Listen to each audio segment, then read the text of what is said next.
ladies and gentlemen, brother, Edelman, not Edelman. There's no such thing as an Edelman, but there is a gentleman, I'm sure, somewhere out there. Welcome to the Paranormal Portal as we dive into our Saturday show. I'm your host, Brent Thomas, and just so you know, we are doing our debut stream on X tonight. I hope it's good. It's going good. I have no idea. I don't have a reference to check it out. If any of you are on X, if you could look and see if it's happening, I'd appreciate it. I just don't know.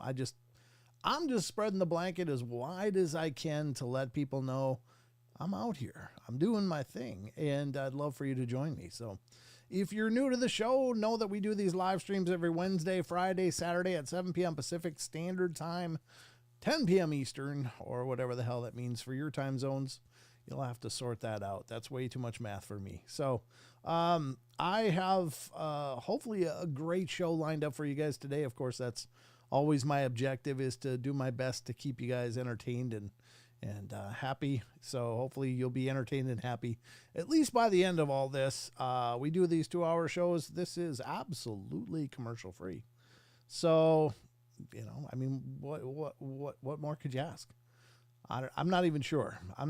So, I need to let you know, though, it's not just me tonight. I am joined by, Mr. Texas Front Porch himself, the creator and host of Texas Front Porch. He's also appears on Bigfoot Michigan Rob's shows and Monica's and Bonds and Booze and Paranormal Pauls. And I think he's everywhere. I think he's everywhere. So without further ado, let's introduce my co-host for tonight, Mr. Tex Wesson. How you doing, brother?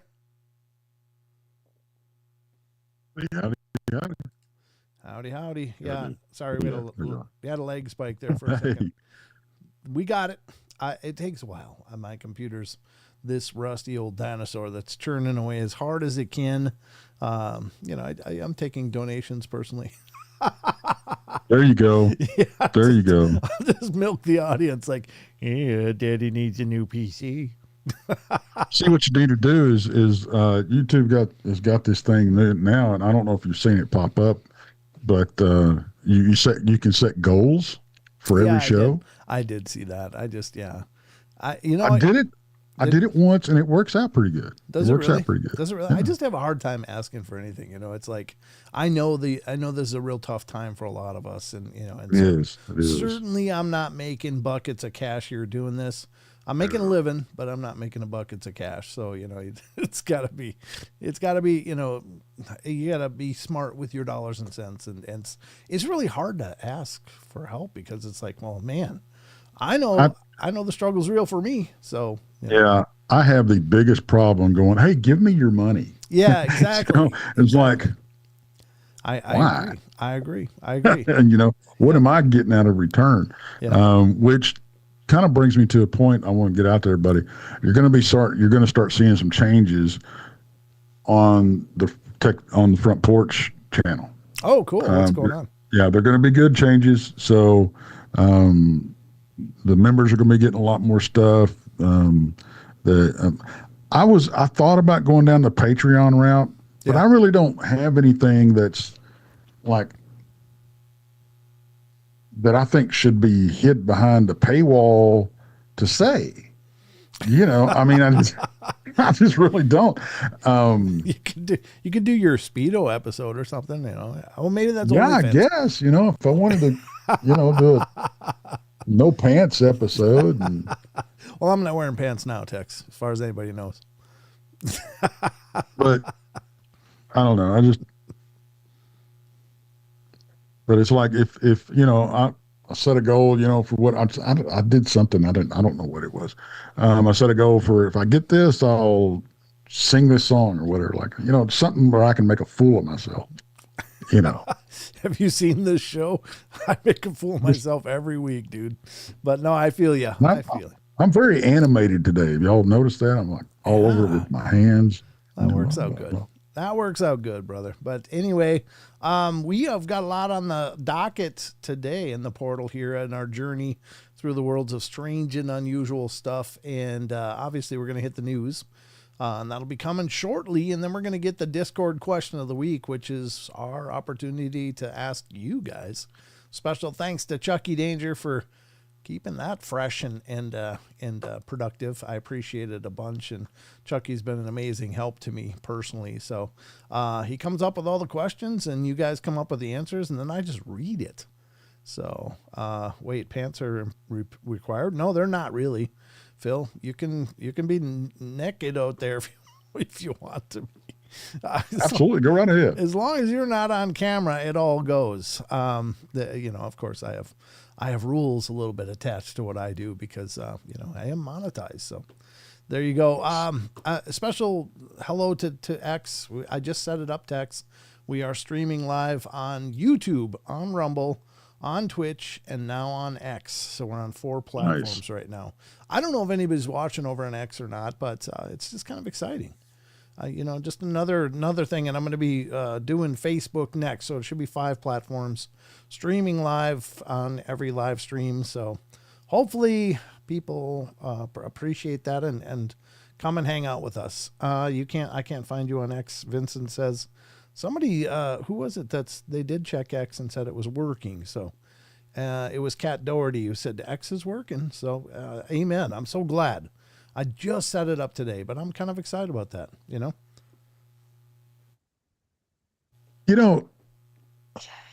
And if you've been listening, if you've ever listened to me, and I know this is hypocritical, very much so, really. Okay. I hate social media.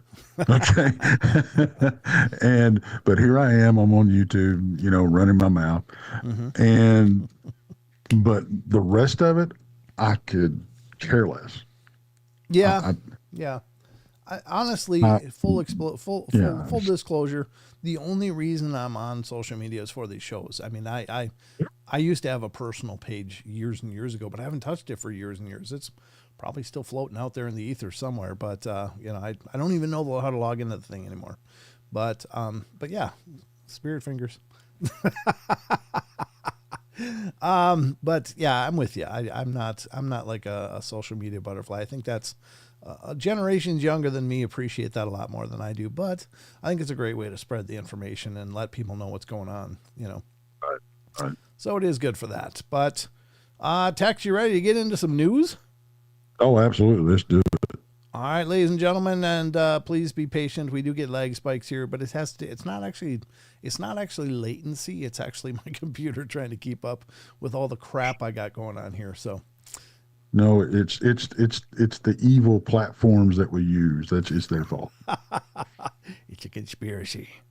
All right, check. Yeah. What? Elaine, what? What'd you do, what? Elaine? What? She says check my PayPal. No. Hold on. I'm going to check it. Take off my glasses. My face. Aw, thank you, Elaine. God bless you, Elaine. Just delivered $100 towards the Paranormal Portal new computer. God bless you. There you go. You go. You are a doll. Thank you so much. That's really, really sweet. Thank you so much. Wow. That's perfect. Thank you so much, Elaine. I really appreciate it. That will go a long way into helping me realize this goal. But, again, I don't anybody feel bad. I just really, really appreciate it. But if you're not in a position to do that, just please like the streams, leave comments if you're watching them when they're not live, recommend the channel. That would be a huge, huge help. There's lots of ways to help that aren't money centric. So please, whatever you can do, I appreciate. But always just know that I love you guys either way. Yep. All right. So, ladies and gentlemen, let's get to the news and find out just what the hell's going on in the world around us. Ladies and gentlemen, it's time for the news.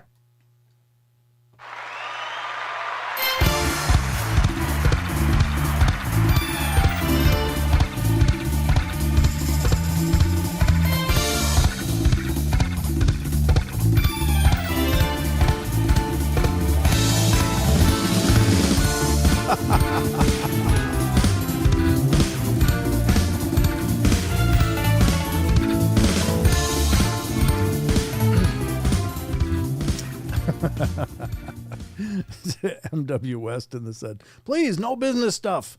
Need the interesting stories. So we'll get right on with it. Sorry about that. I just noticed I'm about half dressed here. Well, hey, you're getting right to that OnlyFans level here pretty quick, aren't you? Right, right. Because I wore one of my Bigfoot Hawaiian shirts in protest of all the freezing weather that we're having. Oh, sure. Well, that'll do it. Maybe it's in the spirit. Ladies and gentlemen, throughout the course of the news channel, the news here on the channel, and throughout the whole show, we utilize a lot of different sites. So please give these sites your love.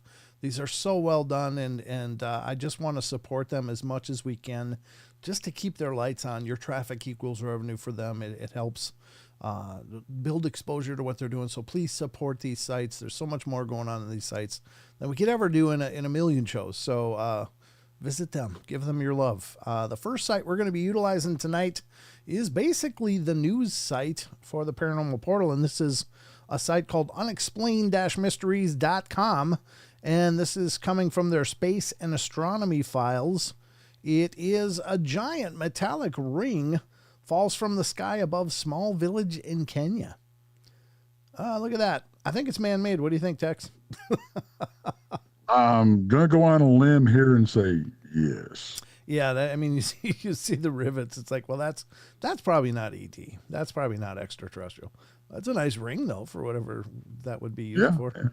Yeah. All right. The ring, which was described as red and hot at the time, crashed into Kenya's Mukuku village on December 30th.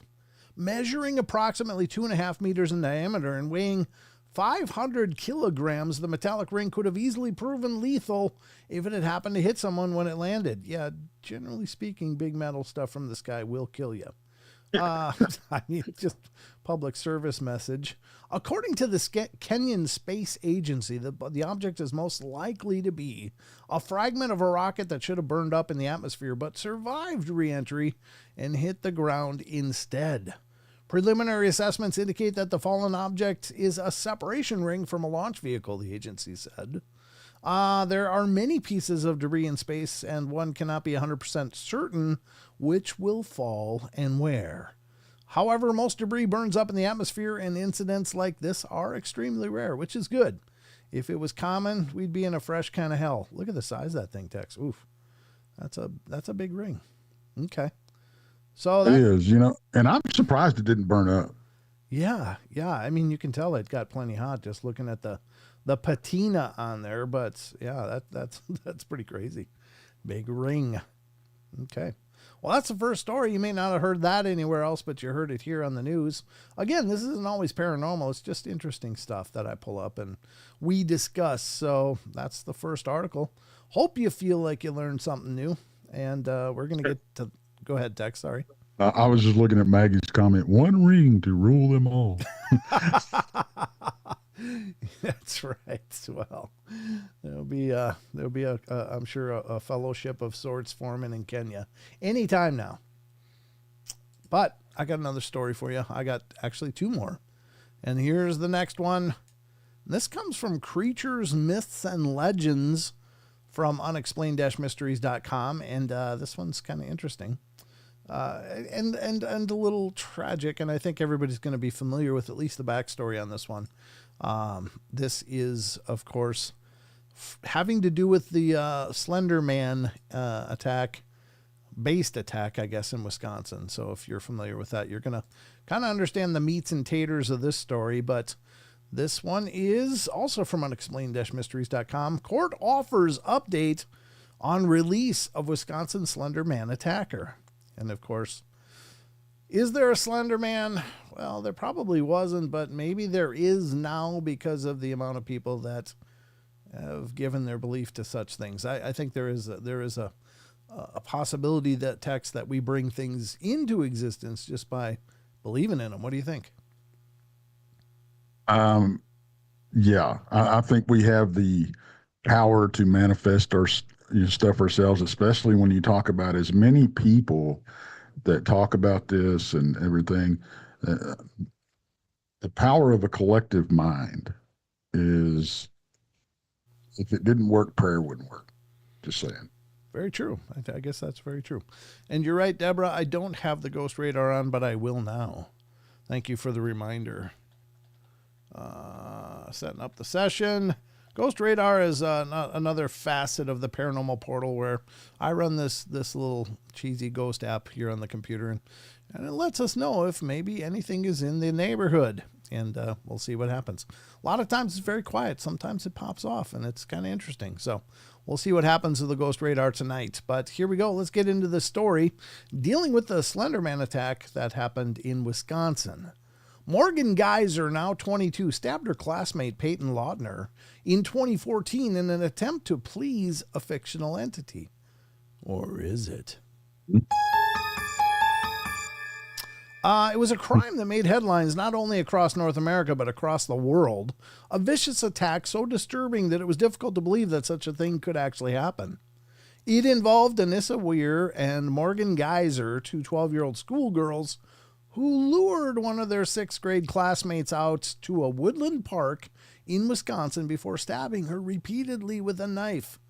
God, that is so disturbing. Oh, it just makes my guts twist to think that, I mean, these are 12-year-old kids, and what kind of crap is going on with them that this became a good idea, Yeah. That's so twisted. I was watching something, and I don't want to go off on this tangent. Show me in the true crime thing. If you get me started, it's Katie bar the door. Okay. But I think that's the ghost radar. Apparently it's popping off already. They were when we started talking about Slender Man. Yeah. Interesting. On the radar. I think this was an excuse. Or it could have been that these two girls got so into this that there was something nefarious that imitated what they were looking for and took the invitation that they were handing out. Yeah. Scary stuff, though, isn't it? Wow. All right. The senseless attack was reportedly dedicated to Slender Man, a fictitious entity. Or is it? Sorry, I got to quit doing that. It's just funny in my head. Invented on an internet forum who typically appears as a very tall, thin individual with the black suit and no face. Geyser, who pleaded guilty to first-degree intentional homicide in 2018, was sent to Winnebago Mental Health Institute, not the camper, the Institute, where she was determined to be suffering from mental illness. You think? Weir, meanwhile, had been sent to a mental facility, but was later released on the basis that she no longer represented a threat to the public. Okay, all right. Now, more than 10 years after the stabbing, Geyser, who's now 22, has been granted release from the psychiatric facility in which she spent almost half of her life. The decision came after several previous appeals for release, with Waukesha County Circuit Judge Michael Boren decided that she had exhausted all treatment options and was no longer a risk. Okay. We hope so. She's done what she's supposed to do, and she appears to have a good attitude. Psychologists who work with Geyser also testified to confirm that she'd made good progress, and it was argued to keep her at the facility. It was argued that keeping her at the facility any longer would likely be counterproductive.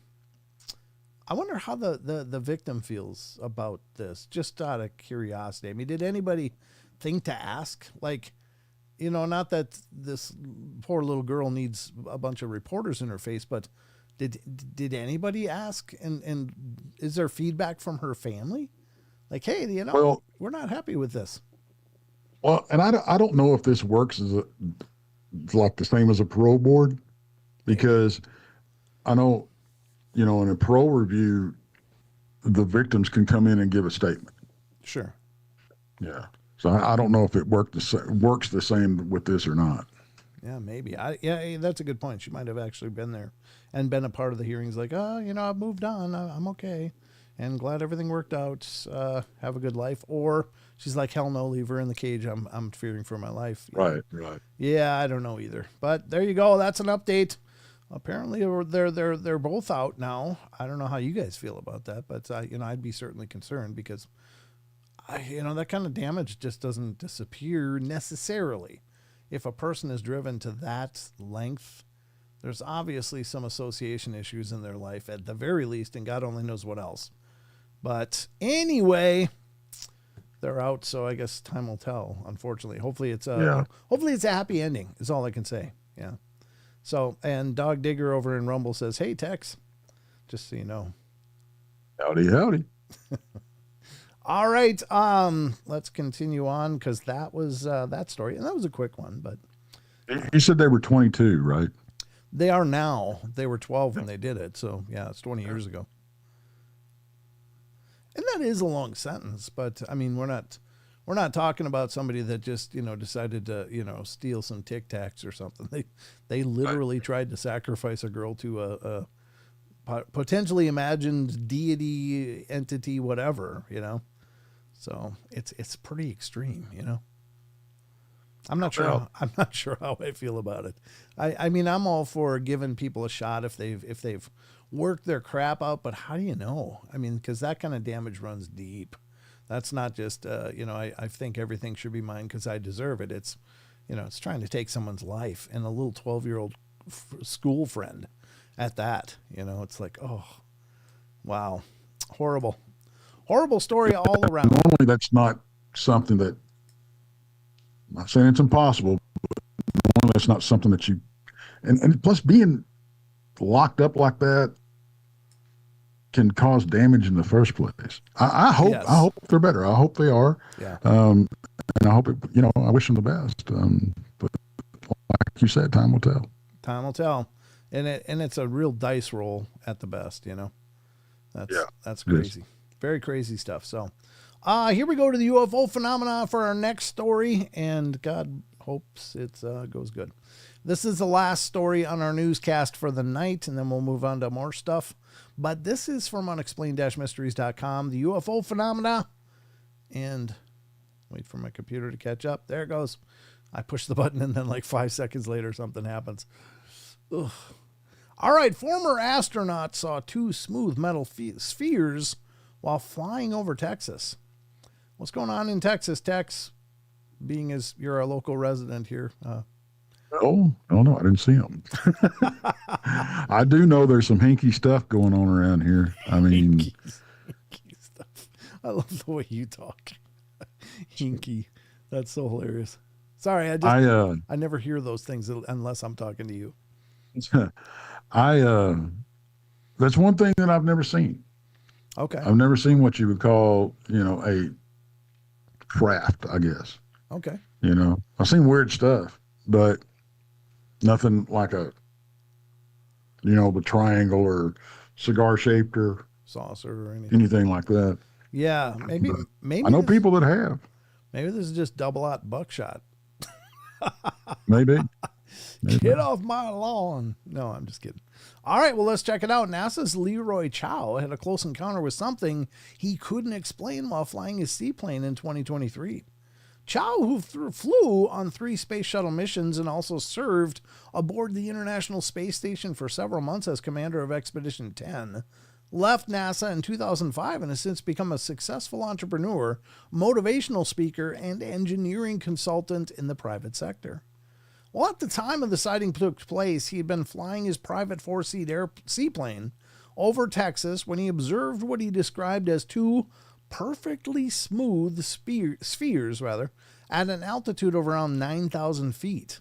The spheres, what the hell did I just say? The spheres were situated approximately 20 feet away from him and were 3 feet in diameter.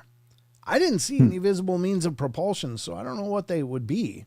He told the New York Post in an interview, "You gotta have a jet engine or a propeller or something. And there was nothing around me other than the panhandle of Texas at 9,000 feet on this instrument flight plan, and suddenly these things just appeared. They were moving about the same speed as I was in the opposite direction, about 100 to 150 miles an hour, and if an airplane flew by me that fast, I'd feel its wake. It would have disturbed the air around my plane. And Chow noted that the objects resembled one that he'd seen in an image captured on camera over Iraq that had been investigated by the Pentagon's All-Domain Anomaly Resolution Office, or AARO. And that's what it made me think of, he added. I wonder if this is the same thing. You can hear Chow describe his encounter in the below news segment about the recent drone phenomena. Well, I'm going to give you guys a link to that. You can watch it. I'm sure it's fascinating, but we do have lots of other things to discuss. So check it out if you want in your own leisure time. Let me put it up on Rumble so you guys can see it. I don't know if I don't expect that the chat is probably going to X. I apologize. There's a lot I don't know about streaming to X, so it's brand new to me. This is the first episode, so if you're watching over there, sorry, but go to unexplained-mysteries.com and you can find the article, Former Astronaut Saw 2 Smooth Metal Spheres while flying over Texas, and watch that news segment for yourself. But what kind of stuck out to me about this thing is when he was saying if something else had flown by him, buzzed him that close and that fast, he would have felt it. Right. And this kind of leads me to start down the rabbit hole of these weren't physical. Fair enough. Yeah, fair enough. Because if they're not displacing air, what are they displacing? Yeah. It must be exactly. something in its own, utilizing its own encompassed physics and not interacting really with the physics around it. And that would be kind of what a warp field would be like if that is a thing. Obviously it's mathematically a thing, but it's just, we haven't figured out how to meet the energy requirements in order to project something like that. But if this is something advanced from another intelligence, then maybe they've already sorted that stuff out, So it's very interesting though, whatever it is. But I think it's very possible. He did. Maybe just a couple of orbs. Yeah. I mean, they looked metallic, but that doesn't mean they were. Yeah, exactly. That's another take as well. I'm just trying to resize your camera a little bit here, so your head isn't all cut off. There we go. And just in time to get a lag warning from Zoom. Thank you, Zoom. All right, but anyway. That was the last news article for tonight, so I hope you guys feel informed and found that it was a good use of your time to hang out here for the news. But wait, there's more. There's lots more. We are going to get out of the news and head into the Discord question of the week. So I don't know about you guys, but I'm ready for some of your guys' ideas. So let's get to that, folks. This is wrapping up the news. The news.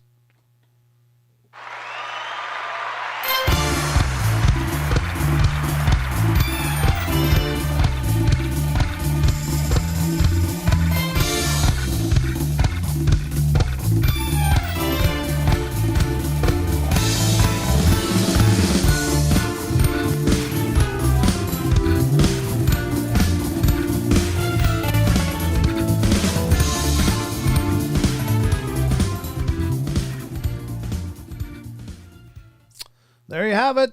That was the news, Tex. Did you enjoy yourself?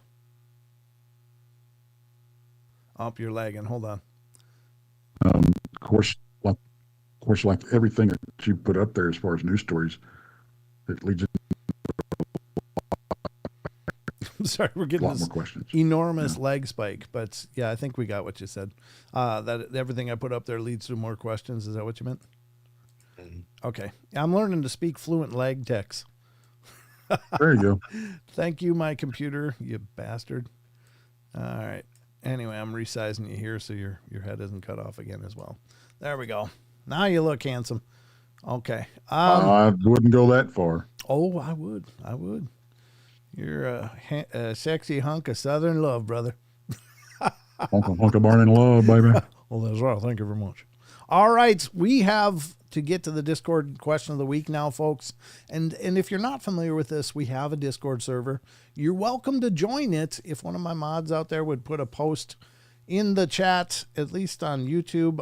Again, I apologize to X. I don't know how to chat or interact chat with you. And I'm going to be working on that. We brought you a show tonight. That's as far as I've gotten. But I will, of course, copy it over to Rumble if anybody there is interested. But we'll get what we do is we have a Rumble or a Discord community. And the Discord community is basically our chat community in large part. I mean, it's many of the same people you're seeing here in the YouTube chat, and they're hanging out over on Discord on the days we're not streaming live or when we're not on the clock, and they're having discussions as well. Thank you, Rachel. Thank you very much. I want to copy that, and I'm going to put it over on Discord. If anybody could, I don't know if you can put it over on X or not, but again, I have to look into like things like, is there moderators on X? How does that work? So I don't even know. But essentially, the Discord question of the week is where Chucky Danger, who's a wonderful friend and an enormous help on the shows, he is also one of the mods in YouTube and an admin over on Discord. And he formulates a question to ask you guys in order to hear your points of view about a certain topic. It could be about cryptids, could be about UFOs, it could be about ghosts or strange phenomena or anything in between. And it's just our opportunity to hear what you guys think, because we have microphones. You get to hear what we think all the time.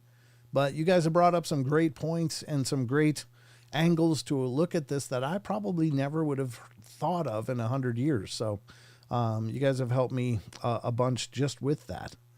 So anyway, yeah, Discord costs nothing, Bim Jim, if that's what you're asking. It is a free application. Just, download it or go over to discord.com and sign up, and you can create an account and then join the server. It's free. It costs nothing. Absolutely nothing. And we just like a thumbs up is free. Don't cost you a thing. Exactly. Or love. Yes. Unless you were married and got divorced, then love is expensive, which it's a whole nother angle of it. But generally speaking, it's free to be nice. It's free to be kind. It's free to be on Discord. So, oh, sorry, Tex, what were you going to say? Oh, I just said yes. Oh, okay. Gotcha. Well, ladies and gentlemen, let's get over to the Discord question of the week. Here we go. It is time.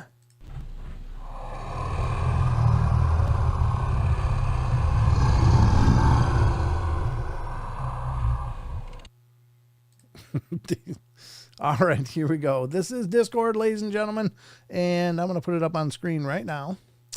And this is what the Discord server looks like. Over on the left-hand pane is all of the discussion threads on the Paranormal Portal Discord, and you can just use your mouse wheel and scroll and look at all these wonderful topics you can discuss and put links up on, share your thoughts on, whatever.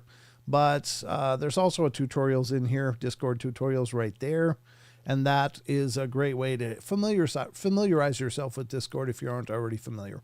It's not a difficult program to use. It's just awkward. It's just different from most anything else I've ever used. So it's kind of intimidating to people. But once you know how to navigate it, it's like stupid easy. It really is. So you click on the thread you're interested in, and in this case, we're interested in the questions of the week, which again, thank you, Chucky. And here's the question for this week, Tex. Tell me what you think of this. The topic of the black-eyed kids, or BEKs, has been a long time debate about what they really are. There seems to be rules that they have to obey, and in your opinion, what do you believe BEKs are? Do they belong to a larger phenomena, or are they their own singular thing? That's a great question, and I've pondered this endlessly through the years. What are these things? Do you have any opinions up front, Tex, about what are black-eyed kids? I'm not sure what they are, because they have, when you start talking about the reports that we've heard about them, they appear sometimes as almost like out of nowhere. Yeah. Sometimes they walk up to a door and ring the bell, and they almost have like a Man in Black thing going on. Sometimes they just appear in somebody's house, or someplace else. Mm-hmm. I don't know what they are. I don't think they're up to any good. Yeah. But I do think they play by, because something I've heard over and over and over is a lot of times they'll be on the outside looking in, like somebody's house. And I think that they may have to play by the same legality rules as like demons and stuff like that. They have to be invited. Even Fae, they have to be invited. Mm-hmm. But we don't always know that we invited them. True enough. Yeah, There's a lot of loopholes, yeah. folks, and you got to be careful. And it's a lot easier to get them than it is to get rid of them. Right. You know? Yep. We often think that permission is like, oh yeah, come on in.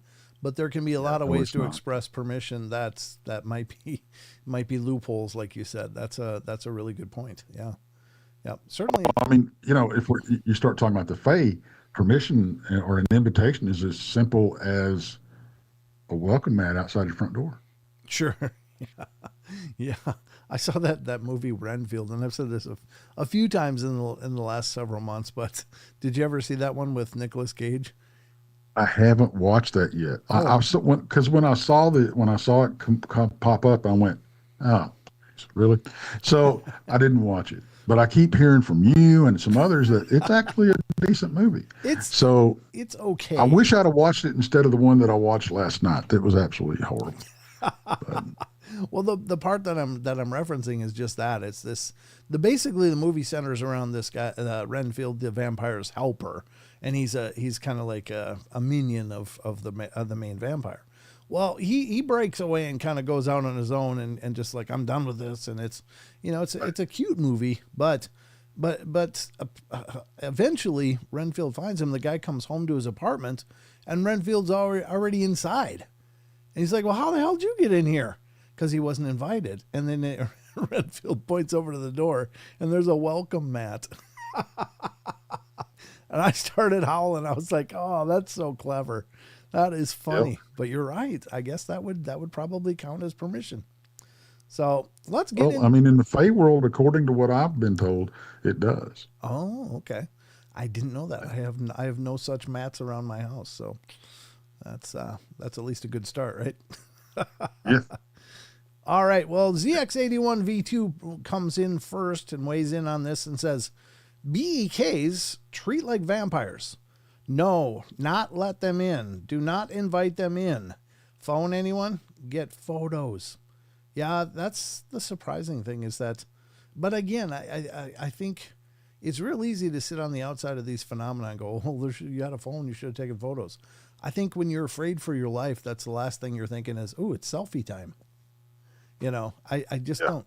I think it's an oversimplification of a very adrenalized state. You're just thinking, are these things going to kill me or, what's going on? So I just don't think people are thinking real clearly, and it's oversimplified, I think. What are your thoughts, Tex? Well, I'm going to give everybody an example here of this. Being out in the field, guys, I get this all the time. Why didn't you get a picture? Did you get a picture of the last person that cut you off driving around? Yeah, good point. Why not? Yeah, you got a phone. Yeah. Yeah. I think it's as simple as that. I mean, you that quick on the draw, and I'm not talking about walking around with or driving around with a dash cam on. No. Right. I'm talking about whipping your phone out, taking a picture. Okay. Yeah. No, you did not. Now, you may drove down the road, caught up with them, and took a picture of them. That's different. And if we can follow something in the field, yes, we will do that. But, yeah. Yeah. Well, that's kind of my argument for that. That's a good argument because, most encounters are just about the same amount of time as someone cutting you off. I mean, they say most encounters with Bigfoot, and I don't know this, but are generally just a few seconds, and that's it. And I mean, if you don't have it up and ready, there's no way in hell even if you did have the presence of mind to do that, there's no way in hell you're going into your pocket, grabbing a phone, opening it up, pulling up the app, aiming and making sure it's focused and putting the trigger, I mean, there's just no way. So good point. Thank you. Coming up next is Chasing Mound Builders. He says, I'd let them babysit my kids, but my kids would probably hurt them. Right. Well, there's that. Not sure what's going on at the Phil house, but I'm sure it's popping, whatever it is. Next up is Eric the Wandering Purple Hobbit. He says, BEK, just another band out of Boston and on the road trying to make it sweet. No idea, honestly, but Ho get merman, what? Ho get mermen because they are evil. Evil. Okay, fair enough. I don't know what that last one means. I'm not sure. Coming in next is Alleluia Goat. And Alleluia Goat says, this may be the exception to the rule that we already know that all children are evil. because these are not children, not after all these years. They are much older. If they were indeed children, then they would have BEPs, and BEPs would have beeps. I don't know. Black-eyed kids, or what's a black-eyed peoples? I guess peoples. I don't know what the BEEPs. I don't know what they are, but if I had to guess, is that they are draconian or some type of demon manifestation. Obviously, both are bad at it with being so polite, giving it away when asking to come in. Kids would never be so polite and just go in. Fair enough. Boy, people are not thinking very highly of children in this thread text. All right. No, but you have to wonder, are those comments coming from people that have kids or don't have kids? Probably have them. They probably have them. But the people on the outside think kids are adorable. And then when you have them, you go, oof, but you haven't seen the other side. No, my kids are all wonderful. I was very, very fortunate, but I've certainly worked around enough of other people's kids, and I can understand. Cat D comes in. When I hear about black-eyed kids, it makes me think of Men in Black with a demonic, creepy, dark vibe. It seems they must have your permission to get in your car or house, a dark entity disguised as children, and try to trick the person into entry. Don't know everything they are. Hope to never see them face to face. Amen. People who report becoming ill if they let them in, like they're energy vampire soul suckers of some sort. Yeah. I mean, there isn't a lot of accounts of people allegedly letting them in, but when they do, it really goes bad. I've heard all the way up to death, to weird, strange illnesses and infections and all kinds of like necrotic tissue developing, like their skin is dying and stuff. It's really, really sick and twisted stuff. 3M Farm came in next. Sorry. I think there probably are where vampire lores come from. Yeah, I think so too. Some sort of life leech. It drains your life if you stay in contact with them. But I don't have a real good idea of what they actually are. Are they interdimensional beings? Are they a type of fae? Maybe a demon-possessed corpse? Ah, that's an interesting take. I'd never thought of that, but actually a lot of the ancient vampire mythos from the old countries like Romania, I said it like that, Romania and other places where kind of it seems like the birthplace of our modern understanding of vampires. But the old countries would, they would trap corpses in graves so that demons couldn't come and infest the body and then make them come out and kill people. So it was always attributed, at least ancient wise, as a demonic infestation of a corpse, which is absolutely disgusting. But I guess they are demons, so you can't expect a whole lot of good things, I don't think. But anyway, Rachel 101 comes in and says, I think they're part of something larger. I think of them as the tentacles of a jellyfish. Ooh, that's a good take. They're the part that goes to harm or harvest something from their victims. They could be some sort of predatory tulpa that just absorbs something from the victim, which then goes to the greater unknown entity that has sent them out hunting. Well, that's a great take. I mean, that's very, very interesting. I never would have thought of that, but that's actually brilliant.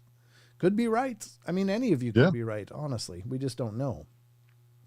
Barbara Mora comes in next. I believe they are malevolent manifestations of human consciousness as a whole. There has been over hundreds of years of constant dissatisfaction of people trying to one-upping each other throughout history. Very true. In short, feeling like they're not good enough, stranger and fighting back is the primal solution. So in turn, these BEKs are born of sadness, grief, dislikes, etc. They are negative manifested beings. Oh, good take. It's a negative thing to say and admit. There's so much strife in our world, I don't think it was ever meant to be this difficult to live. Off topic, why are me and Rachel the last ones to ever answer here? Well, you're not. There's more. There's more. But yeah, generally, Rachel's one of the last ones to weigh in, and so are you, Barbara. But today, some others came in after you. John T. says demons, period. Fair enough. Yeah, explanations don't have to be real robust. That's fair enough. And I don't think that you're necessarily wrong. I just don't know the complete nature of them, and nobody ever does. The unknown comes in next and says some believe they're extraterrestrial beings, demonic entities, or even manifestations of otherworldly forces. Though there's no concrete evidence to support their existence, these stories and encounters often focus on the unsettling nature of their behavior and appearance, and the sense that something is wrong with them. Yeah, that comes up all the time. It's a chilling concept fitting into the wider genre of creepy, unexplained phenomena, but as with many paranormal subjects, skepticism and curiosity coexist. Yeah, fair enough. Yeah, great thoughts. That is true. Yep. Man, yeah, that's what I was just sitting here thinking. Man, why these folks given all these great answers and stuff, and these trains of thoughts and everything, they talk circles around me. What am I doing up here with you? Well, it's that's why they're here, is they make me look better. All right, the last two, the next to the last one is David Zeismer. He comes in and says, I believe they belong to a larger phenomena. Fair enough. And that's the end of the quote, and that's fine. I mean, what is that? I don't know. You don't know. We don't know. But yeah, I mean, it probably is part of something bigger. Just what? I don't know. And last up is SoCal Squatcher. I think they might be lichen, but how would I know? Just characteristics is all I'm going on. But they sure are fascinating. Yeah, fair enough. They are.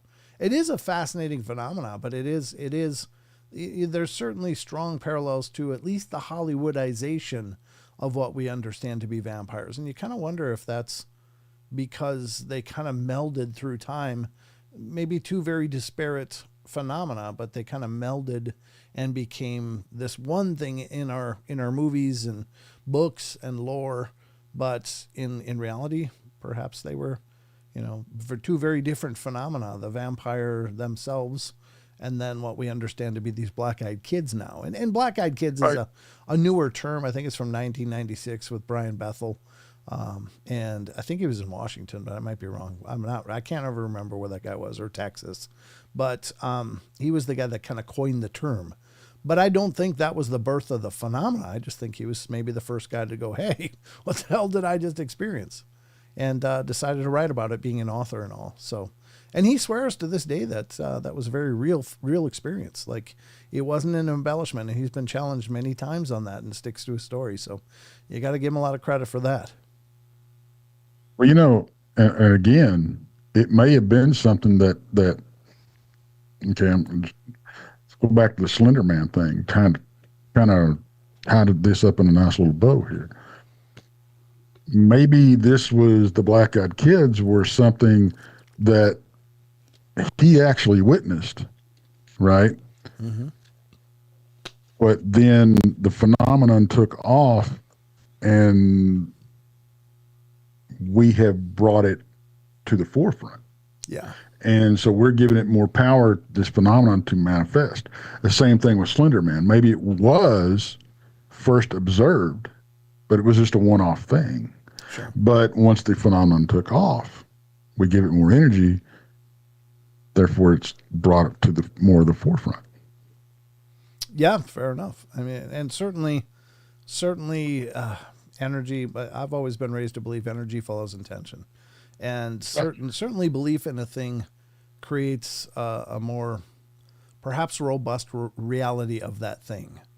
and maybe gives it the ability to manifest and appear physical and all that. I don't think they always are, because of some of the reports that we've read through the years, just some of the astounding feats that they apparently accomplished, like, going from a ground level of an apartment building to the roof to a third floor porch and that kind of stuff. It's like, well, these are two little kids. How did they manage that? Whereas like, even a Hollywood stuntman couldn't have done it that quick. So I don't know what they are, but I do believe that we manifest, like, as you said. And I think that we create things mostly inadvertently, but I think our fear feeds it, That's my take. Well, I completely agree. I think we are, like I said, the more energy we pump into it, the more encounters that we're gonna hear, we're gonna understand, we're gonna witness, we're gonna have. Yeah. And I think we have to be careful with that. And I think in today's world, it's very, very easy to hone in on the negative. Oh, sure. Okay. Yeah. And I think we need to be more focused on the positive. Yeah. Because it works both ways. Yeah. Yeah. I would agree. So I think there's actually absolutely something that we can do to steer this phenomenon away from, but it's possible that we do it, but is it probable? Absolutely not, because unfortunately negativity spreads like a virus and positivity moves like a turtle. Yeah. So yeah. But I agree. I mean, certainly that's kind of the architecture of our information highway, is that, I mean, everybody's looking for the next big bad story, because fear sells. Fear is a marketing tool, and so our news agencies grab onto it, and are certainly talking about it on social media is like the next thing, and it just spreads this information so rapidly. But then there's plenty of really uplifting stuff out there that you can find, but you almost have to look for it, because it's not making the title shot of any news agency or any web pages. It's like somewhere and on a lighter note, here's a kitten playing with a ball of yarn. It's like, well, maybe we need that at the top. Let's put that at the top, so we're not all pissed and angry all the time. Let's start with the happy crap and then work our way down to, but this stuff is happening too. Just because I think you have to be cognizant of the bad stuff, because it's an awareness, but at the same time we almost worship the bad stuff, which is really terrifying to me. It's like, we can do better. We can do better than that. Oh, thank you, Happy Dog Lady. She became, or remembered. Did you remember, or did you become? Well, whatever the case, thank you. She's a part of the Portal peeps now. She's a member. Excellent. Thank you so much. Where's Sheldon been? Congratulations. Sheldon was here last night, David. He was here on the show last night. So I'm sorry you missed it. But yeah, Sheldon usually comes on Friday nights. So yeah, that's it. All right. But thank you. What happened here? Member for Paradox 5 months. Fossils has been a member for 5 months. Woo! Thank you, brother. Thank you so much. I appreciate that a lot. You guys are awesome. Thank you for that support. It goes a long way. And that'll also go towards a new portal pewter. Yeah, there you go. It's a portal pewter, not a computer. It's a portal pewter. All right, but that's going to wrap up the Discord question of the week. Special thanks again to Chucky Danger. And please, everybody get subscribed. Come join the party.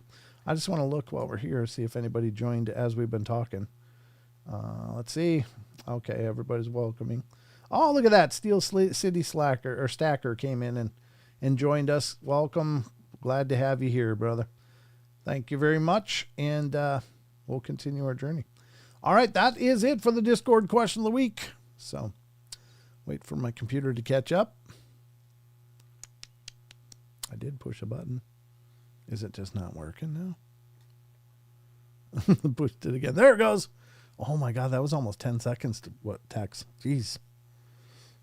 Oof. Well, there you go. That's it. I'm going to close Discord now just because it takes another load off my computer. Maybe that'll make it run a little more happily. So Really? Wow. Well, maybe. I'm just saying maybe. I don't know if anything's going to make this computer happy, but it is sad because I love this computer. It's like an old friend, you know.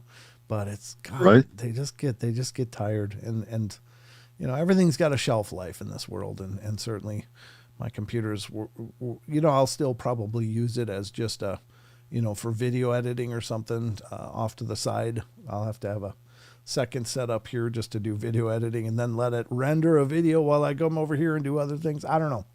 Once I get it, we'll have to cross that bridge eventually. But I guess next up we're going to get into some more stories, ladies and gentlemen. We've got some a story I wanted to talk with you about from an incredible site called Phantoms and Monsters. And this is Lon Strickler's site, and Lon does an exceptional job over there at phantomsandmonsters.com. Please visit it, please support it, and give him your love, because every day I get so many notifications of him posting new articles and new encounter stories and stuff over there. So definitely he's one of the pillars of this community. He's been at it for decades, and we definitely want him to continue it. If you go over there, you'll also learn about Lon's published works. He's got several books out there. The guy is an incredible font of knowledge. He's been on the show several times as well. I got to get him on again. I keep saying that, but I'm actually going to have to reach out to him and figure that out, because he's a lot of fun to talk to as well. But he's also has a YouTube channel and podcast, which are both called Phantoms and Monsters Radio, and he live streams on their Friday nights. So give him a subscription, give him your love, and check him out. That's, again, Lon Strickler of phantomsandmonsters.com or Phantoms and Monsters Radio. So check it out. But this is an article from Lon. Special thanks to Lon for letting us use his articles on the portal. He's been a dear friend and really helpful in that regard. So we're going to get to this one. Here it is from phantomsandmonsters.com. Did my guardian angel lift me, move me, and save me from an oncoming pickup truck? What an amazing title. You know, it's like, oh my God. So we're going to check out this story now. First of all, I just would like to poll the chat. Any of you guys in the chat, hey, Justin, good earth, good to see you, brother. Any of you guys in the chat, do you believe in guardian angels? Yes, you do, number one. No, you don't. Give me a 0. So 1, you believe in guardian angels, or 0, you don't. Let me know what you think. I'm curious.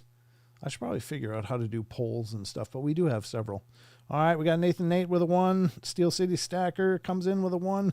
Justin Sane comes in with a 1. Rachel 1. Maggie, very yes. Known as a 0. Haven't had 1 0. Oh, there's one. Jem Gwynn says no. Okay, fair enough. Justin Sane says 420. No, that's not a different question. But it's coming up. You got to wait a few months. Josh Casto, Jason Finch, T-Bone, Happy Dog Lady, 2 times believes in it. And Annie Manul, 0. Angels, yes. Guardians, no. Okay, fair enough. Paradox Fossils, yes, but they can be tricksters also. That could be. The unknown, I'm a 0. Fair enough. Fair enough. And it's not a judgment call. I haven't seen anything over on Rumble yet, so let's see if they want to weigh in. They sure can. Phil Funk says 1, and there was a bunch of 1s in here. Eric Walker, Blondie Lady, Grateful Owl, Button 68, Wizard Moon. Yeah, fair enough. Thank you guys. I appreciate you weighing in on that. I think there are. I think we all have.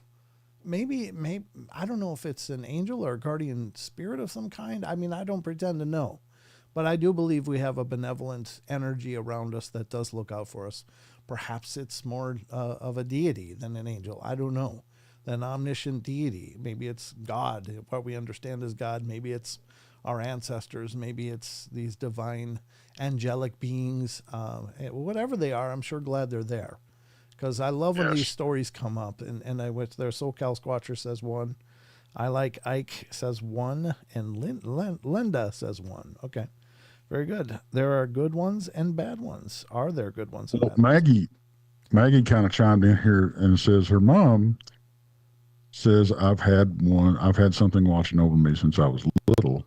I recorded her story when she was visiting. I'd love to hear that story. That sounds like a beautiful story. Yeah, absolutely. Yes, absolutely. John Temperance says yes, one, and yeah, very cool. Yeah, I think we do. I think it's and maybe it responds to the virtue of our hearts, because some people they just don't seem to ever have any luck, and I think we all know somebody like that. Like, doesn't matter what's going on in the universe, the world, no matter what they do, they just end up on their face. And it's like, wow, Yes. why is that? Why is that? And maybe it's by virtue of their hearts or and I'm not saying any of these people are not good people. I just, some people focus on their dark things that happen or the negative things, and then they give that all their attention and focus, and sure enough the negative things find them. Maybe it creates some kind of magnetism or whirlwind of dark around you, and then nothing good can get to you because you've got that mindset of, oh, I'm screwed, I'm cursed, I'm, nothing ever goes right.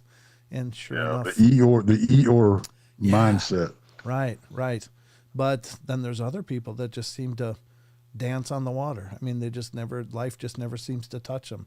And they just Yep, have live a this, charmed life. Yeah. right. And we all know people like that too. So what is the difference? And maybe it's us. Maybe we're the difference. Like, what do we manifest in our experience? What do we bring forth in our energy around us? And if you're focused on dark things, you're probably going to have dark things surrounding you. But if you're focused on the light and the love and the good things, maybe that's what you attract. I don't know. I'm just throwing it out there, folks. I'm not telling you what to believe or how to believe, but those are just considerations I've had for years and years and years. So I even wrote a book about stuff like that, and I'm going to publish it someday. I got to rewrite the foreword and the intro to it, but I'm working with an editor and have worked with another editor in the past, and it's going to be called Reflections of a Growing Soul. So if you want to know what I think, Nice. I oh, like it. thanks. Well, let's hope it's as nice as the title. All right, here we Well, go.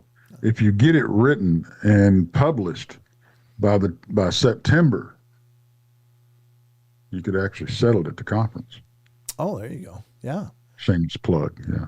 there you go. I was gonna probably publish it through Amazon just because it's order, but you can order some of your own copies then, can't you? Mm-hmm. Okay, fair enough. Yeah, I think I'll maybe look into that. Thanks, Tex. More for the Not a computer problem. fund. There we go. All right, here we go. Let's get to this article and find out just what's going on. In a recent poll question, I asked our readers and listeners what were their thoughts and beliefs about guardian angels, and one of the responses was included. Oh, that's fantastic. We just did one here. When I was about 12, I ran out into the road behind my mom's car. She had just dropped me off at my grandmother's, but I wanted to go to my buddy Arnold's house. Well, I tripped across the road and fell into the oncoming lane. And no sooner had I looked up and seen that there was a pickup truck coming at me about 30 feet away than I was picked up under my armpits, turned away, and slowly brought floating across the road until my feet gently touched the pebbles on the side of the road. While it happened, I just looked at the road moving under my feet. I wasn't scared and didn't think about the truck, but I was so focused on the ground that after I was put down, I just kept looking down, and I heard and thought nothing, just, what snapped me out of the basic deep focus potential shock of it all was the truck whizzing by. As soon as it went by, it snapped me out of it. And I looked up at the red pickup going by and noticed the back of his black baseball cap. It's like he never saw me or anything that happened. He didn't stop or look. He just kept going. I remember looking up into the trees thinking something must be above me, but nothing. I ran to my friend quickly to tell him and his mom. I don't remember their response, and it felt like soft pillows under my arms. Starting that day, I talked to God every day until I was older. How's your day? Hope you're well, etc. Well, he never spoke back, but I talked to him like he was there for years. Well, it's a beautiful story, right? It is. It is. And something, and I don't know, well, on a personal level, I know. Okay, Okay. I'll just say that. Sure. Um, but yeah, or His angels, one of the two, have pulled my fat out of the fire on numerous occasions throughout my life, Right. Yeah. and it's because working because I've done some dangerous jobs, Yeah. so have you, Hmm. and yeah, stuff have happened that and not just on the jobs, just being a stupid teenager and Yeah. I should have been dead a long time ago. I'm surprised I made it to 35, Yeah. but I'm all in on the. If you want to call it guardian angels, call it guardian angels. But Yeah. I think the Lord definitely looks after us, Yeah. and was it fortune favors the foolish? Is that what it is? So I think it's fortune favors the bold, or luck favors the prepared. I'm not sure about the fool's one, but you're probably right. There probably is one out there. I'm just not familiar with it. But it makes sense. There is the whole fools that seem to just tiptoe and dance through life. But I think it's a beautiful story, and I like covering stories like that because God, in this in this it's, in this genre, we get all the dark and scary and twisted and horrible and just horrifying stories. But things like this happen too, and this still falls under the purview of this is the world of the strange and the unknown, and it's not just all dark and horrible. There's some beautiful things that happen, but again, it doesn't get the press, you know. So exactly. I Exactly. love when these stories pop up, and maybe I should look for more of them, honestly, just to cover the happy stuff, cover the beautiful stuff, and remind people that there's this, for as much dark as out there, there's also that much or more light, and we're so focused on the darkness in this field. So perhaps that's an important takeaway from that. We got to focus more on the light, especially going into this new year and the road ahead of us. And God only knows what's in the future now, but it's been pretty scary for the last 4 years, at least, if not longer. And I'm not speaking politically, folks. I'm talking about like Right. the pandemic and the global tension, and just Yes. the financial issues that so many people are facing, and so we need the light, we need the good things, we need the bright stuff, just to keep us looking ahead with hope and not fear. So, and it does seem like there's an agenda to make people afraid, right, Tex? Yes. There seems to be a. It's like the whole, and I think you hit the nail on the head, Brent.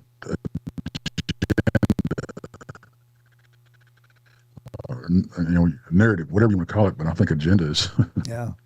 very, very, very true here. But it seems to be like um, like they want you to be afraid, so you can look. So you have to look to them for comfort and protection. And it's thank you, Maggie. Yeah, thank you. And because look at all the negativity we're hit over the head with on a daily basis. If you just turn on the TV, Yeah. I quit watching the news several years ago because of that. And I Amen. can't tell you how much my stress level and anxiety level has just lifted. Yep. And I challenge people a lot. If you'll go 2 weeks, 2 weeks, don't watch the news, don't tune into the talk shows, don't do, all this kind of stuff. Tell me you don't feel better and you're sleeping better. Yep. I agree. Just try it. Just I try it. 2 weeks. That's all you got to do. any news I get, I just go out and look specifically for, like if I hear mention of something, but I don't watch the legacy media at all. It's like, Yeah. no, I just got tired of it, and this is back in the early 2000s. I was like, why am I watching this garbage? It's like Same here. I feel like crap after every episode. It's like, man, the world sucks. Man, everything sucks. And I didn't like it. I didn't like the way that felt. So I did exactly what you're talking about. I just turned it off, and I didn't pay attention. And my life did get brighter, and it did get simpler. And again, I think you got to be have an awareness of what's going on in the world, but we get pounded with dark things all the time. And that's why I think there's an agenda to it. I mean, this can't be the only stuff that they find interesting to talk about. And maybe the agenda is just to make a lot of money and get a lot of attention. So the fear sells, the sex sells, the fear sells. It gets people, paying attention really quick because, I think largely people are afraid, and that's not a good state to live in. It's no wonder why we have, so many health epidemics in our modern age, because we're just hammered with dark and horrible things. Negativity. I mean, whether you want to believe it or not, negativity affects your immune system. Yes, it does. Depression affects your immune system. Stress. Pain affects your immune system. Everything does. Yeah. That's a whole nother show. But if people would just take the time to, and I know it's corny, okay, I get it. Give a smile. They're free. Yeah. Yep. That's all you got to do. Open a door for somebody. Mm-hmm. Be surprised. Pay it forward when you get the chance. Yeah. And I know I sound, maybe I sound like this, I walk through life with a set of blinders on and everything's, unicorns and rainbows. No, that's not what it is. Yeah. I just don't choose to focus on the negative. Fair enough. Yep. Absolutely. That's why I don't do Facebook. No. Sure. Grayson runs the front porch Facebook stuff. I don't even touch it. Because I don't want to see it. There's nothing out there that interests me. Yeah. Sure. I don't do drama. Public service announcement right here. You can prevent, what does that say? Pull it back a little bit. Drama. Fair enough. I like it. Be a no drama llama. No drama llama. Yeah. That's a good one. I hadn't seen that been before. Very cool. Very cool. Well, it's just thoughts, folks, and we're not meaning to be preachy here, but I think we all need to just focus on the bright light stuff more than this dark, heavy stuff. But, we'll still talk about the spooky stuff, of course. But I just want to throw in more uplifting, reaffirming, happy stuff because, damn it, you guys deserve it. And that's right.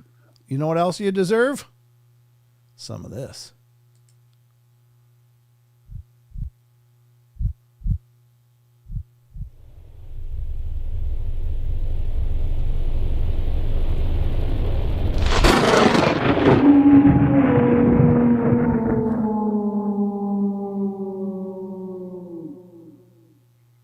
By God, you deserve some Cryptid Corner, which is right where we're going now, because I got a whole bucket of that for you. Let me close that one. Sign me up. I want a piece. Save me a leg or a wing. I got it right here for you. Right off the bat, we're going to head to, let's see, this was not a real long one. We can read this one. Okay, we're going to head out to Sasquatch Chronicles blog first. This, of course, is Wes's blog. Please check it out. Wes does an incredible job as well, posting new stuff every day. So if you're not checking out the blog, you're missing half of what Wes is throwing out there. And he does a great, exceptional job. So here we go with our first segment in the Cryptid Corner. Sasquatch Chronicles blog. I couldn't identify the guttural moaning. A listener writes, I wasn't going to share this until I saw a similar experience in the same area on the Uwari forest. I'm trying to pronounce that, folks, but if I'm butchering it, my apologies. The Uwari forest was at the trailhead of Dutchman's Creek at 9 in the morning during a weekday about two weeks ago. Mine was the only car at the trailhead until after 10:30. with only logging trucks passing through every 30 to 45 minutes. And I was walking down Dutchman's Creek, enjoying the solitude and quiet of the forest, when I turned a bend and I heard a loud wood knock at my 2 o'clock and was answered by another at my 10 o'clock, within 1 second of the first. Well, it threw me because it sounded like an answering reply. I walked back up the trail and hung out for about 30 minutes just listening and relaxing before I chose to head back down the trail. Well, as I approached the same bend in the trail, I again heard a wood knock at my 10 o'clock and then a second at my 5 o'clock. Extremely weird, I thought, and again, within 1 second of each other. Well, I decided to walk back up the trail towards the second knock. There's an ATV trail near the trailhead, and I walked up until I heard another wood knock around the same area. I would have estimated at the second at my 5 o'clock, where my 5 o'clock would have been. Well, I waited for about 15 minutes without hearing or seeing anything else. And I decided to walk back to the base of the trailhead. And within 20 footsteps back down the trail, I heard something huff at me from over my left shoulder. It came from inside a deep ditch, but I didn't see anything there. I've had deer huff at me before, and when I've gotten close, and they spotted me. And I'm sure bear huff as well to threaten or challenge something, but what got me is what I heard and saw no movement at all throughout this entire time. Well, I walked back to the trailhead, waited 15 to 20 minutes, and then snooked back towards the same spot. I was completely quiet. No rustling from my clothes, boots didn't rustle plants, and no crunch from dried leaves or twigs. As I approached, I heard what sounded like a guttural baby moan or call, and this occurred in high brush on the other side of the ditch to my right. The sound occurred every handful of minutes, and I would creep closer to see if I could spot it. Though the sound would change the direction it was facing, there was never any movement in the brush. And though I always carry when I'm in the woods, I dared not enter into the thick brush, especially since I couldn't identify the animal that had huffed at me, nor what type of animal was making the cries from the brush. I didn't feel spooked until after the event, when I thought over what had all just happened. I enjoy the woods, tracking and following game trails, and though most of my experiences in Florida swamps with hogs or deer, I couldn't identify the guttural moaning or see the thing that huffed at me. Yikes. Have you ever heard a huffing sound as you've been out there, Tex, looking into the Bigfoot? Oh yeah. Oh yeah. Okay. Oh yeah. Cheek to cheek with one. Seriously, huh? Oh yeah. I was in my tent and I thought I heard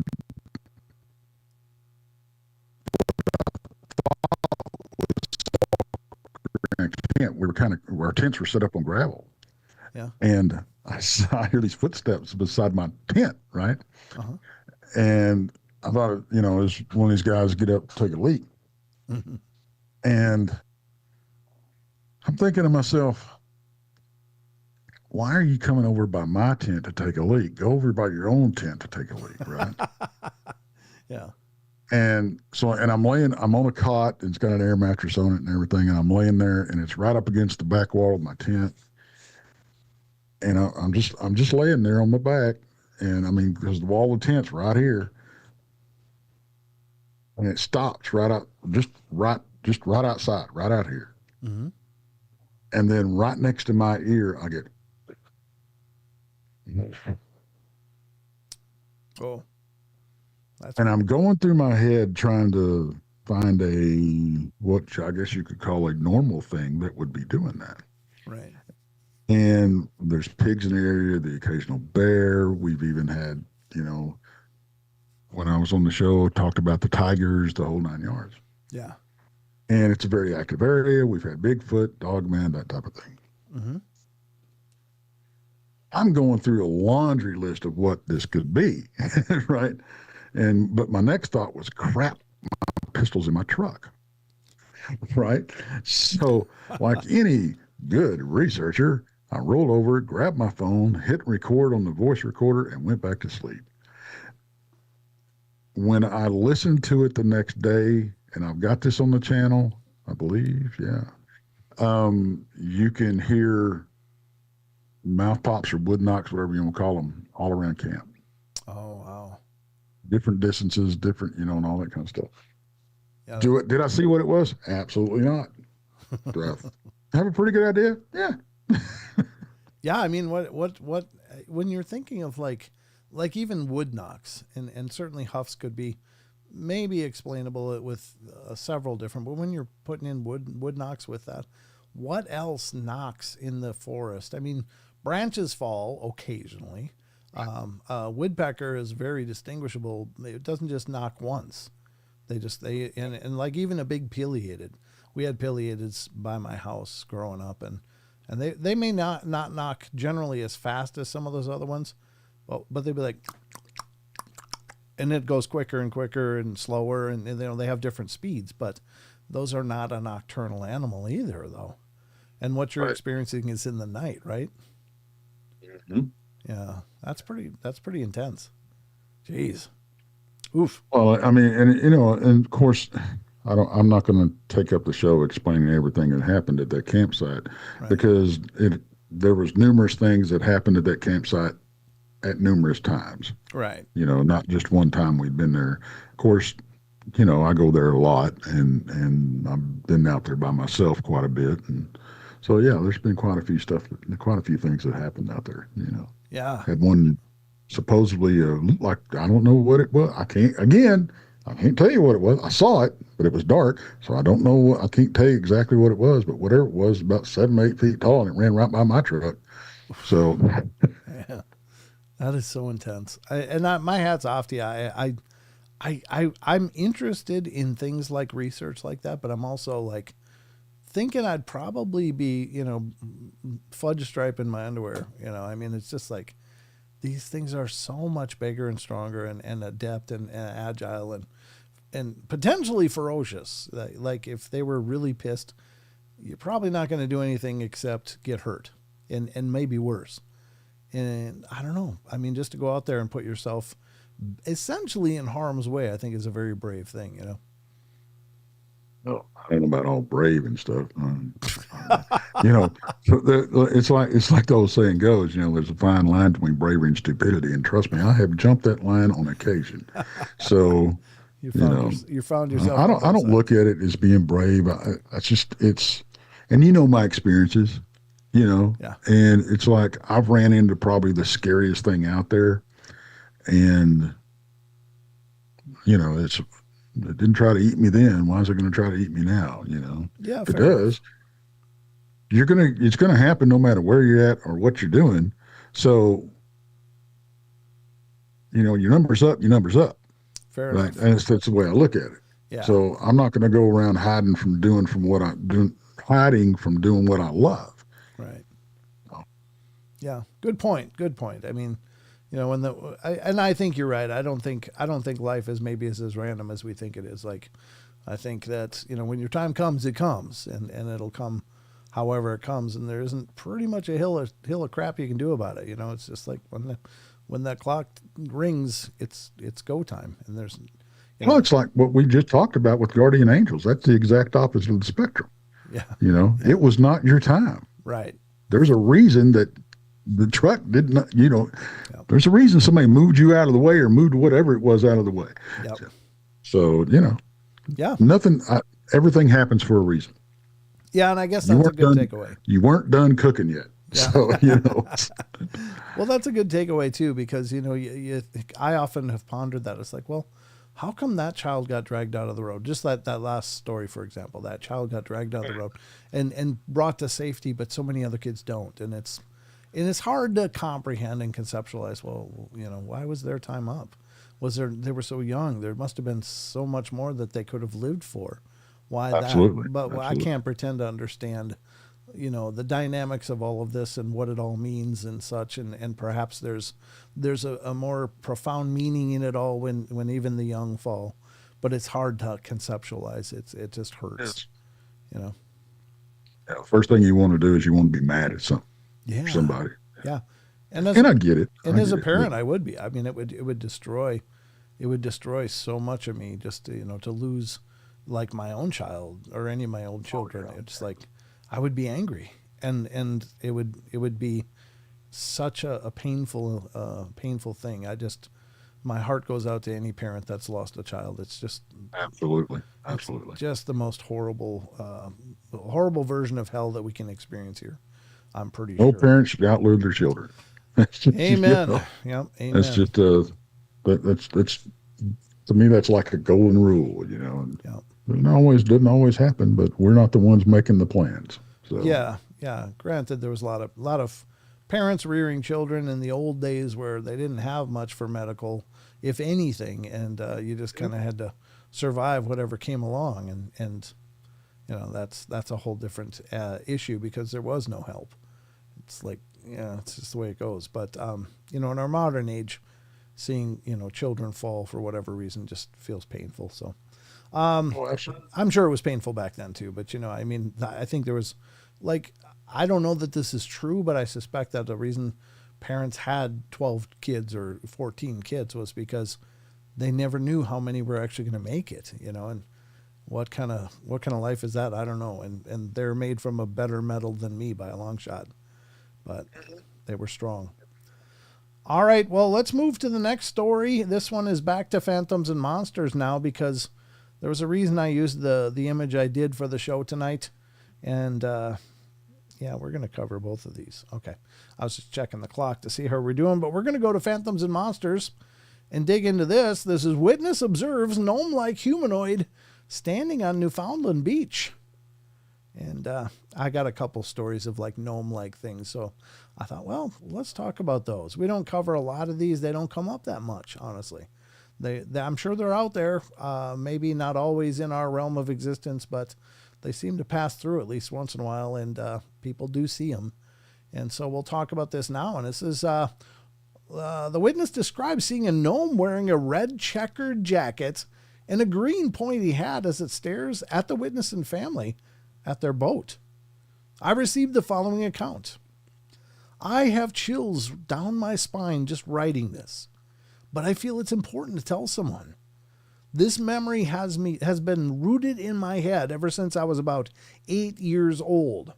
And this happened in Cox's Cave, Newfoundland, on the way to my grandparents' cabin, which was located in a little now ghost town called Breaks Cove, which was once inhabited many years ago. Gnome's best. Paranormal Portal, Gnome's best. Yeah, that's funny. Thanks, Phil. I was with my grandfather, mother, and brother, and we were in my grandfather's little boat going to my grandfather's cabin, which was only accessible by boat when the tide was high and accessible by walking the saltwater shore when the tides were low. Well, as we were floating along the saltwater, I caught a glimpse of a gnome-like humanoid. It looked almost identical to the typical gnome standing on the rocky shore in a naturally made cave, and I can't remember what exactly he was wearing. It seemed like a red checkered jacket and a green pointy hat, and he looked just curious and stared as we went along the water. All I could do was stare. I couldn't get my eyes off of him. Something about it was just so confusing, and I really couldn't comprehend what I was looking at. But I didn't say anything to my mother and grandfather until after we passed. When I finally brought it up, they just laughed and made me feel stupid for ever talking about it, so I just eventually let it go. When we came back from the cabin, I looked for it again, only to be disappointed and not have found it. I know what I saw. I've never seen a ghost or anything close, but I know I saw an elf or gnome that day. And if you look up Cox's Cove Trail on Google, you can actually see the exact shore photo below that I saw the gnome on. And I guess this is the shore. So, wow. How about that, Tex? What do you think of gnomes and things like that, Tex? I mean, do you have an opinion? I've never personally seen one. Fair enough. Okay. Yep. But I have a very trusted and dear friend that I respect wholeheartedly that has. Oh, okay. And you know her as well. Okay. So your opinion? So they're out there, yeah. I'm sorry. So they're out there, yeah. Yeah, I mean, I have to, here we go with the whole believe and knowing thing, right? I believe yeah. that something's out there that resembles what we'll call a gnome. Right. I'm going to put it that way. I know it's very non-committal, and I'm sorry. But I don't know because I haven't seen one. Yeah. But I believe they're out there. Interesting. Yeah. I guess that's kind of a wish-washy answer, and I'm sorry. No, I think that's fair enough. I mean, again, I was a believer in UFOs until I saw a UFO, and then I became a knower and knew that was a real phenomena. I always had believed it was. I just had never had that moment, but that moment was transformative for me. It was like I was always, anticipating as I looked at the night sky. I never saw anything until the night that I actually did. And it wasn't that long ago, probably, 12 years ago now, but it was just like, there it is. There it is. It's real. I thought so. Now I know. And it just sat there and, I had this moment, which I've shared many, many times before. If you haven't heard it, find one of my interviews. I've brought it up about 50 times now, but, it was an incredible experience, but you're right. There's a difference between believing something is out there and actually witnessing that something. And then what do you do with it? Well, hell, I don't know. I mean, I don't know who was driving what I saw. I don't know what that looked like, or, I couldn't say it was Pleiadians or Nordics or, any number of reptiles, lizards, mantis people. Hell, it could have been grays. I don't know. But something was driving it, and I don't think it was ours. I don't think it was something we made. But yeah, so what are these things? I don't know either. The curious thing, though, is that I suspect that these are one of the things that kind of exists in our plane of existence, but it exists just a little out of phase from us. Just a little bit out of our vibration, enough that maybe sometimes they can be perceived, but not all the time. I don't know how to explain that other than to, again, point out the point that's been made hundreds or thousands of times, is that, look, our eyes are tuned to a specific light frequency. Our ears are tuned to specific sound frequencies. So our purview of reality is based on what we are able to perceive and what we're able to hear and what we manage to touch, and etc. Anything outside of that is just nebulous and but that doesn't mean that there aren't things around us that are outside of our light spectrum that we can view, that exist in a different phase of the light spectrum, and create sounds that are out of our hertz range or kilohertz range. And so if you consider that, and if you consider how broad the light spectrum actually is and how broad the sound spectrum actually is, we only get a small window into this reality through our senses. Right. And that I know people talk about the predator effect, the glimmer man, cloaking, that whole phenomenon. Oh, boy, that's a big apology right there. I'm sorry. But the glimmer man, I think you're onto something as far as the whole light thing. And we were discussing the other day on a show that I went through and what animals could see what light spectrum, right? Yep. And it is amazing on what colors we can't see. Yes. So what if these are normal, the Fae or whatever we're talking about, are, when we see the predator effect, when we see the glimmer man, when we see Bigfoot's cloak or whatever, what if they're just out of our color range? Yeah, exactly. It's and it is as simple as that. Yes.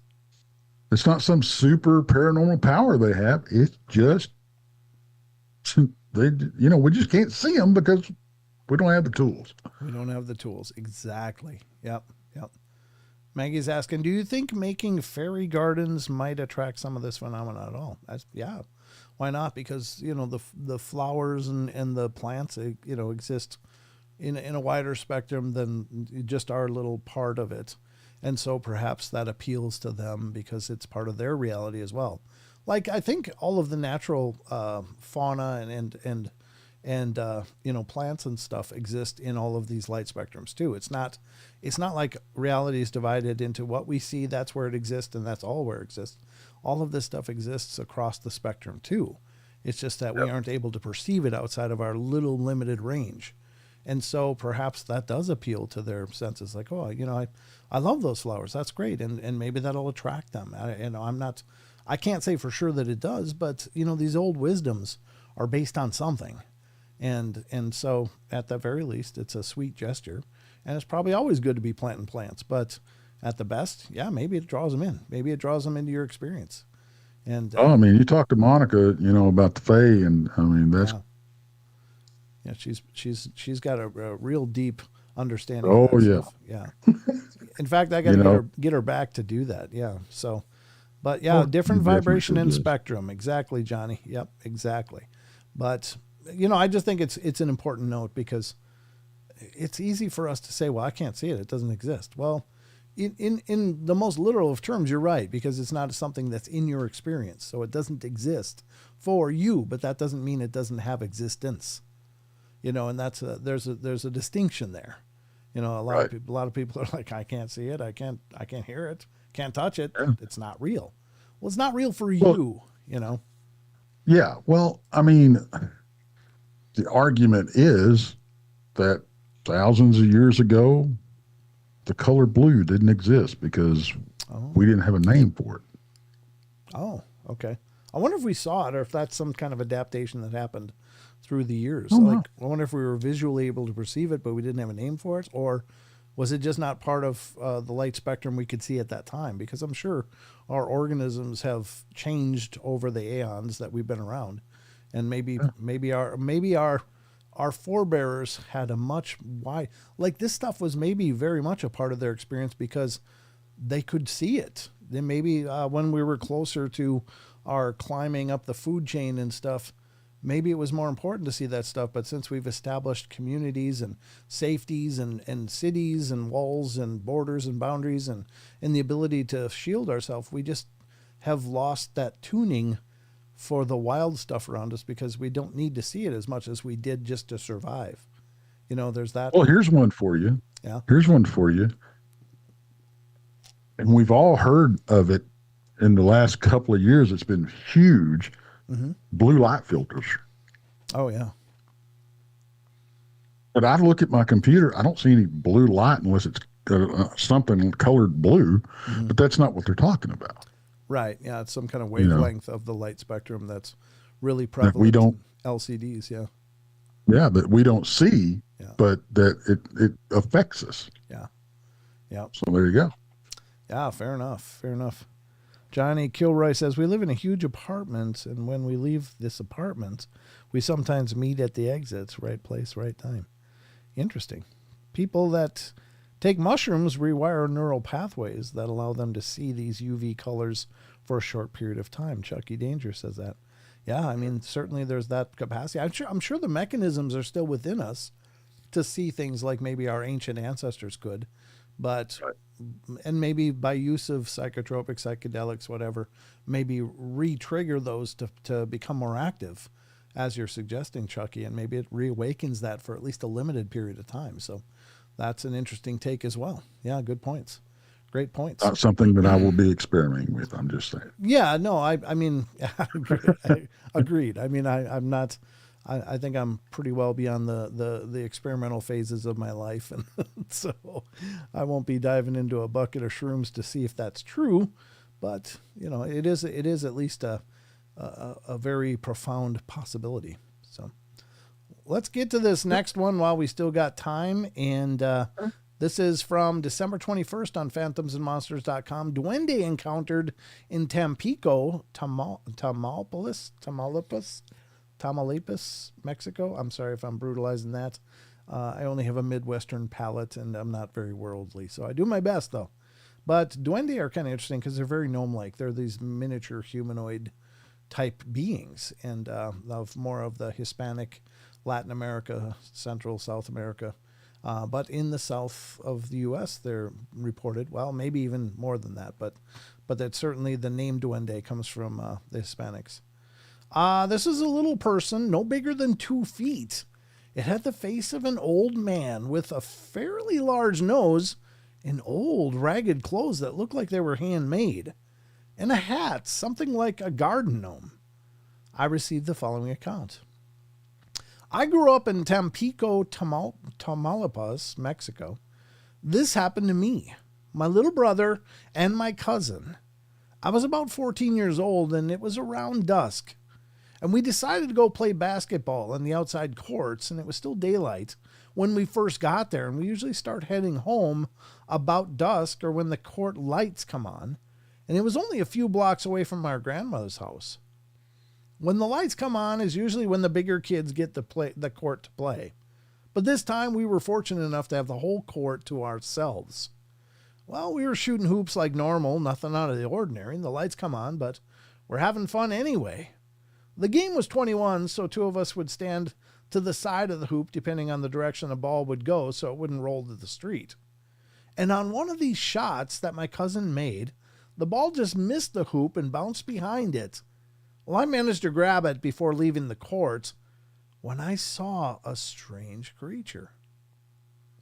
It was like a little person, no bigger than 2 feet, and it had the face of an old man with a fairly large nose, old ragged clothes that looked like they were handmade, and a hat, something like a garden gnome would be one of those pointy hats, but it wasn't straight up. It just kind of hung to the side. Well, it was crouched down, almost like in hiding. And when I got too close to it, that's when it stood up, looked at me, and then ran away from me. Believe me, my first thought was not to chase it. I was scared stiff, but my cousin and little brother saw it too and ran. And when it ran, it was headed for the other side of the court. I couldn't believe the speed of it. For this thing to be so small, it made it to the other side in mere seconds, almost a blink of an eye. It ran behind the post, and he was gone. I snapped out of it and started to run home as well. And as I ran past that same post that this thing ran behind, I turned to look to see if it was there, but it was gone. When I got home, my little brother and cousin already told the adults that what had happened, and they told us that these creatures are called duendes. Apparently, they are different types of them too, so that's my experience.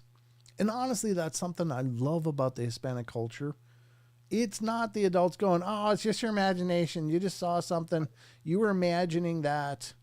I mean, generally speaking, the Hispanic culture takes this stuff pretty seriously. And I can't say conclusively, but I've heard more supportive stories from these parents of Hispanics than any of our, more Western counterparts. It's surprising. You also I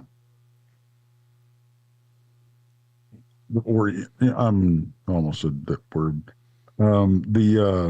The Asian cultures and it seems like the Western cultures have just, I don't know, they're scared to embrace what else is out there. Sure. Strange. It's really strange. It isn't. And because there's a lot of other cultures on the planet that much like the Hispanic culture, embrace it. Yeah. Because it's always been a part of life. Yeah, exactly. And they don't shy away from it. Like even their officials in like Mexico, if there's a report of La Llorona, the witch woman, they'll go out and look. They won't be like, yeah, kids, go on, you're bothering me. Don't waste my time. They'll go out and look. Right. They'll actually create emergency situations where they go out and look. And well, wasn't it the president of Mexico not too long ago that took a picture of one in a tree? Maybe. I don't think I heard about that. I don't know. Isn't it a lady president right now? Well, this may have been the other one, but okay, it was a while back. But yeah, that could very well be. Now I got to look it up. But I do like how supportive they are, and like instead of chastising the child, they're like, "Oh no, these are called duende," and then there's different types of them, and blah blah blah. And it kind of teaches the child about the phenomena. They don't discard it and say, "Oh, it's just your imagination. Quit bugging us. Go to your room," or something like that. And I respect that. I respect that because these experiences children have are just as real as the adult ones, although they don't listen to adults much either. So never mind. But you know what I'm saying. Right, right. Did you? So this, I, it was the Mexican president, Okay. not the current one, Okay. but he posted a photo of what he claims a um, is an elf. Oh, okay. Like a little Um, person. yeah, small, mature. Yeah, Okay. it's according to a traditional Mayan belief, Alexis is what they call. Oh, okay. I wonder if I should try to look that up too. Can you potentially send me a link or Sure, so I sure. can put it up on screen? Let me do this. Minimize that. What do you want from the Guardian, NBC? Oh, sorry, I gave you a leg spike. Wherever you think is the best source. Yeah, okay. Okay. Oh, let's do this. Okay. Because I'm curious, does it look like he actually caught something though? It looks like there's something in the tree. Okay. It don't look any worse than any Bigfoot photo I've ever seen. I'll put it that way. Well, that's not saying much, but yeah, yeah. I'm standing by, sure. We'll put it up there for you guys to see. I'm interested as well. I've never seen this before, so it'll be interesting. Emailed it to you. Very good, sir. Let me refresh here. Come on, Google. It ain't got here quite yet, but it'll be here. It'll be here shortly. Let me stop this and refresh again. The interwebs. There it comes. All right, there's a link. Let's pull this up. All right, I'm going to put it on screen, folks. We can all look at it together. Once my pewter catches up. Yeah, thanks for my privacy. Okay. All right, Mexican president posts photo of what he claims is a Maya elf. All right, let's see. Where the hell's the photo? Oh, you laggy piece of... Maybe I... Oh, here it is. Okay.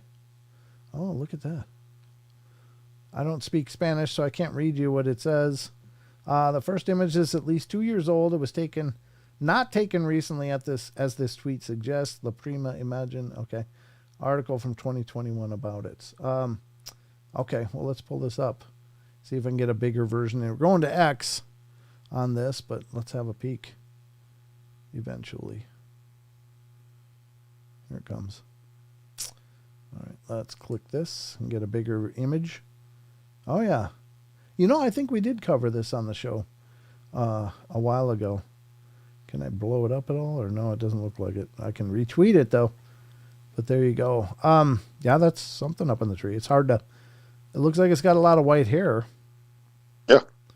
So that, to me, looks more like what most people call a La Llorona. Yeah, well, Lechusa as well. I mean... There's a lot of old... There's also the ones that turn into birds. Is that La Llorona? I don't remember. But there's also... Oh, that was a Lechusa. Maybe that's a Lechusa. Maybe you're right, yeah. I don't know. I haven't covered much of those, but I... Owl woman? Yes, whatever. yes. Yeah. Okay. So it could be that. Could be La Llorona. Could be a Lechusa. Could be maybe this Mayan thing that he was talking about. That's pretty crazy, though. Look at the glowing eyes, though. That's kind of creepy. Yeah. You know it's got night vision, right? Isn't that the big thing that if the eyes glow, they've got night vision? Yep. Yeah. Pretty much. Yeah, that's disturbing as hell. Okay, well, there you go, folks. I don't know about you, but I think we've had a pretty robust visit here to the portal. I don't know. I hope you guys had a good time, and I hope you enjoyed this. Remember, we do stream 3 times a week, Monday... Or, no, not Monday. We don't stream Monday. That's when my podcast episodes come out. That's a different show altogether. So, we do these live streams on YouTube, Rumble, Twitch, and now X. Hopefully soon, Facebook. But You can tune in. They're always at 7 p.m. Pacific time, 10 p.m. Eastern, and they are 2 hours. And if you've enjoyed this, I hope you'll come back and be a part of it if you're brand new. But I do release podcasts on all the major platforms: iHeart, iTunes, Spotify, Pandora, Google Play, Stitcher, Castbox, Podbean, etc. So you can check out my shows out there. Just search for Paranormal Portal. Spotify also hosts the video podcasts when I've done them, and so you can watch the videos on Spotify as well. But Tex, will you take a couple minutes and let people know where to find the front porch and more? Absolutely. It's on the other side of the house from the back porch. I'm over on it's called Texas Front Porch. It's TEX' because it's my front porch. We're over on YouTube and anywhere you can find your podcast. Just punch it in and Captain Google will find it for you. So, but yeah, we got a lot of stuff going on. We're in the middle of a dogman investigation. We're having a conference, which is the Crossing Realms Conference in September 19th to 20th in Richmond, Missouri. If you go look that up on eventbrite.com, I promise you this thing is and Brent's going to be there. I'm going to be there. This thing is turning into, or has turned into, the who's who of the paranormal, Bigfoot, or cryptid and UFO world. I mean, it really has. Yeah. There's so much stuff going on. We've got the meet and greet with Miguel Ramirez from Sasquatch Theory is going to speak while everybody's eating. Oh, nice. And then after we eat, Christopher Garitano is going to show his newest film. And then that's Friday night. And then Saturday, we've got the conference itself. We've got a gallery reading. And then after that, we've got a ghost hunt. Unfortunately, the ghost hunt is sold out. Yeah. The vendor area, which will house not only, vendors, but it will also house all the speakers will have a table. All the special guests will have a table.